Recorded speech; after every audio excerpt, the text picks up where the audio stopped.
Douglas Bickford. It's the 26th of May, 2021. It's 6:17 a.m. here in Klamath Falls, Oregon, my hometown. I moved back. Okay. Uh, and I am teaching self-esteem on YouTube because uh, 6 year or 4 years ago now, I married into a dysfunctional family, and it was a toxic relationship between me and my wife. Okay. And the reason I got into that relationship and married her after 3 weeks, I met her on, I mean, I put an ad on Craigslist that tells you what was going on with me. Okay. I didn't love myself, and I was looking for somebody to love. Okay. And have a love relationship. But anyway, I had no self esteem, and that's why I got myself into that position. Okay. And I've been married 4 times. And every time I got married, I had no self esteem. So I got myself into toxic, dysfunctional relationships. So that's why I'm here today teaching how to attain self esteem, because there's one simple concept that I learned out of the book, The Portable Therapist, by a doctor of psychology. She went to school between 8 and 10 years to get her doctorate. She's a psychiatrist, but she's a therapist psychiatrist. Okay, so she knows the brain. She knows how it works. And this information didn't come from Douglas Bickford. I never even knew it until I accidentally discovered the book in my son's house, who was married to an alcoholic, abusive woman, just like I was, because of his no self-esteem. And I found the book, The Portable Therapist, buried in a box, and I was looking for a coffee cup. Okay, just like this one. It was at the bottom of the box.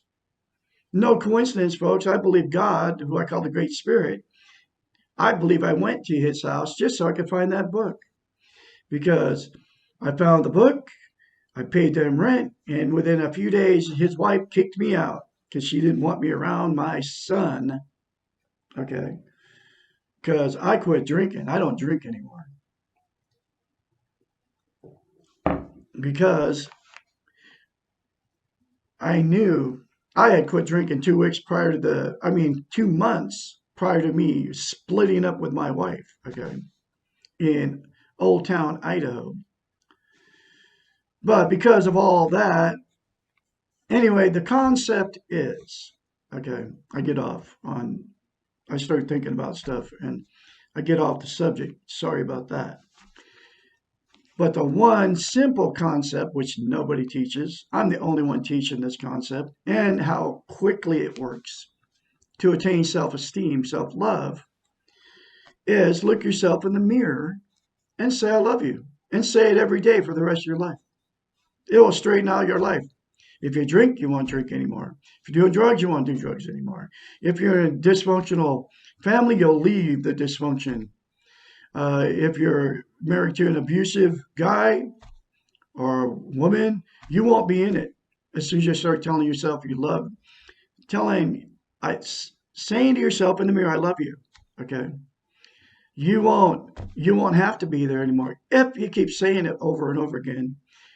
I say it more than once. I'll say it right now. I love Douglas A. Bickford. I love my inner child. I'm not going to live in guilt in the past.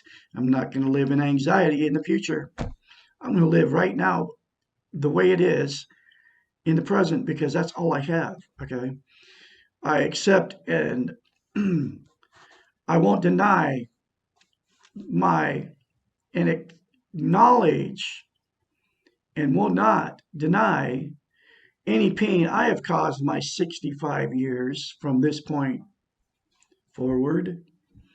I won't deny any sexual, emotional, or physical abuse I received all the way up to this point.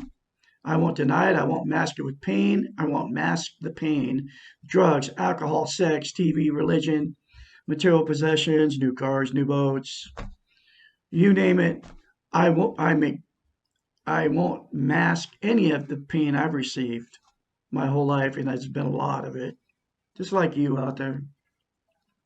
I won't mask it with anything because you got to face the pain because life is full of pain. Face the pain. Otherwise, mask pain never leaves. It comes back in tenfold. You have to face your pain, folks, and there is a lot of pain. So anyway, and then you say all that in the mirror. You only have to start out with "I love you" in the mirror. Then get the book, The Portable Therapist, which is in the link in the description of this video. It's between 12 or between like $6 and $12. So it's cheap. You can get it. So anyway, that's why I'm here on today's day teaching self-esteem because it's been trained out of us. Facebook, YouTube, CNN, ABC, Fox. And the other thing is turn your TV off, folks. They're brainwashing you. You don't even know it. They're sending you all kinds of subliminal messages, and they're doing the same thing with with the radio. They're putting it all in the country music. They're putting it in hip hop. They're putting it in rap. They're putting it in everything. There are vibrations that you can't hear that are going into your subconscious. Same thing on television. You can't see it, but it's happening. Okay. That's why the television is so evil. And so is the radio. They have an agenda. Okay. They're destroying families. They destroyed my family. I just was in that 3.5 year failed marriage, right? I don't watch TV, but my wife every morning 2 hours on in front of the computer, which is on the computer, and now it's on the phones. all the news, they blast you with it. And then they send you all the subliminal messages into your subconscious. My wife would come in there and tell me I'm in there playing piano at, whatever. I'd get up early and she'd get up behind me. And then first thing she'd do is turn on the laptop and go right to the news and just pound that stuff in her brain for 2 hours. Then she'd come in.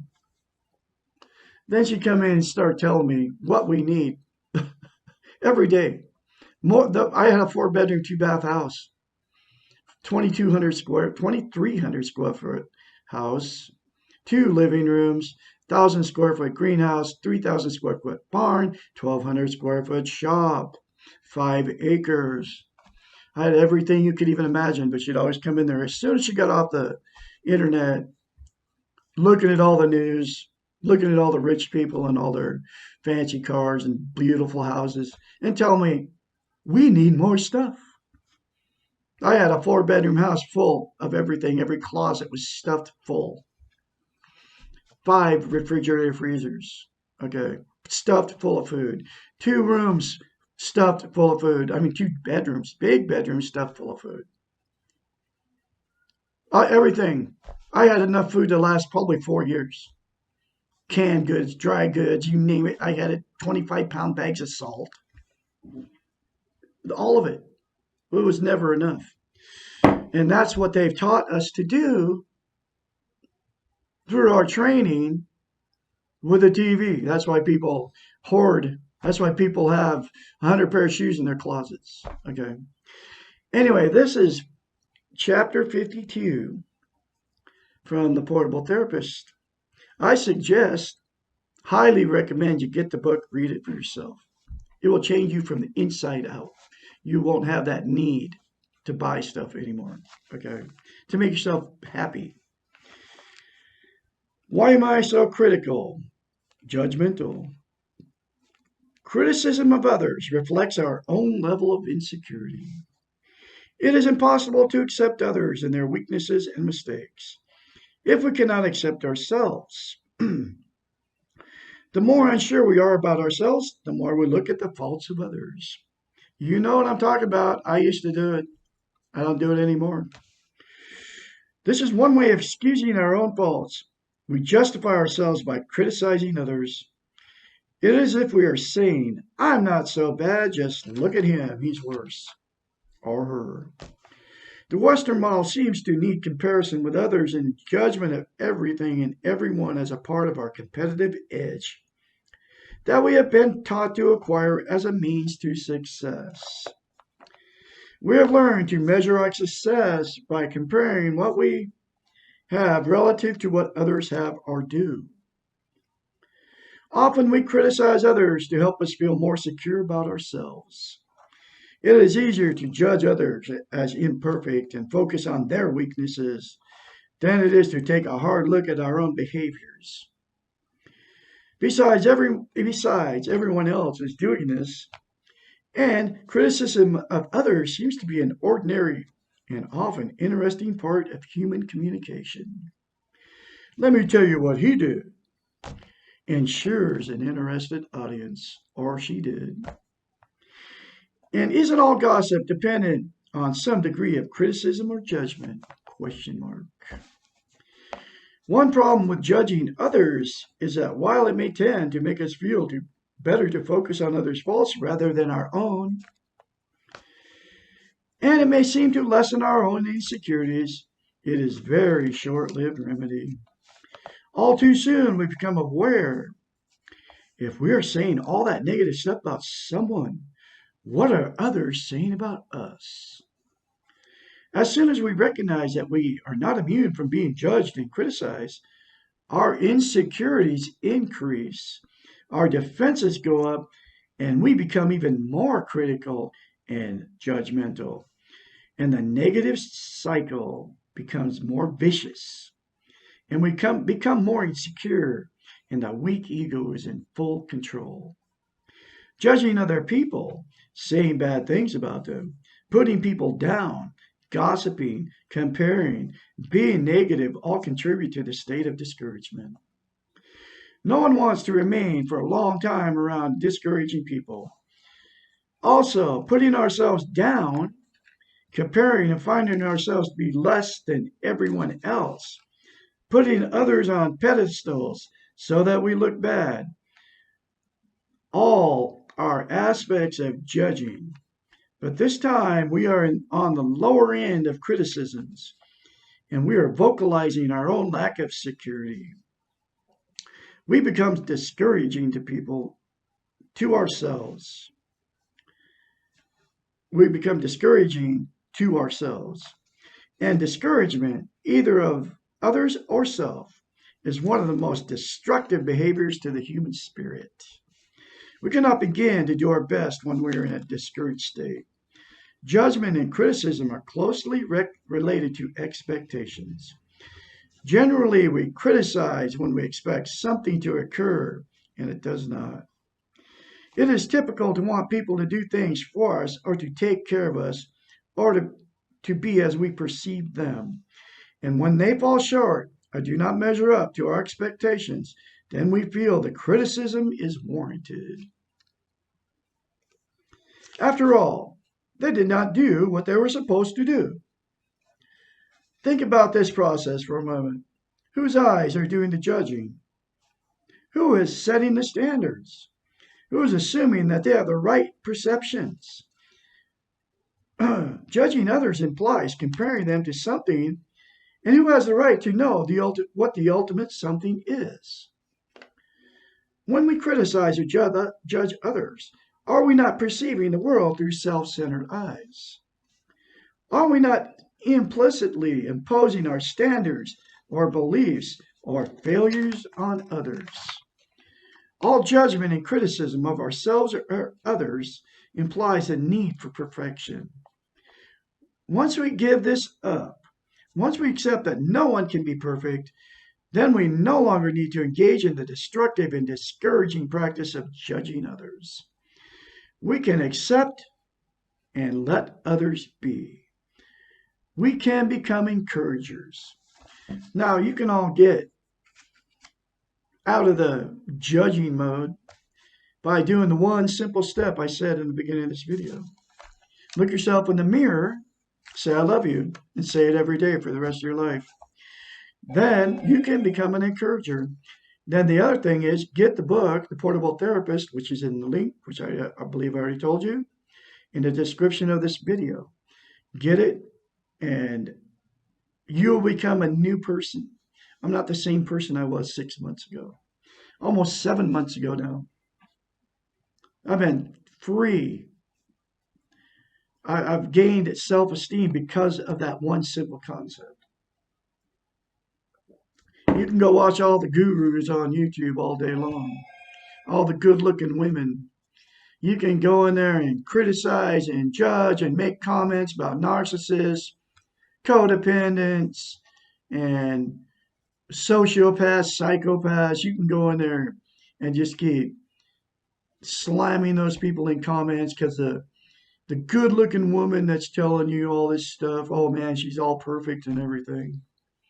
And none of those things would be about her, right?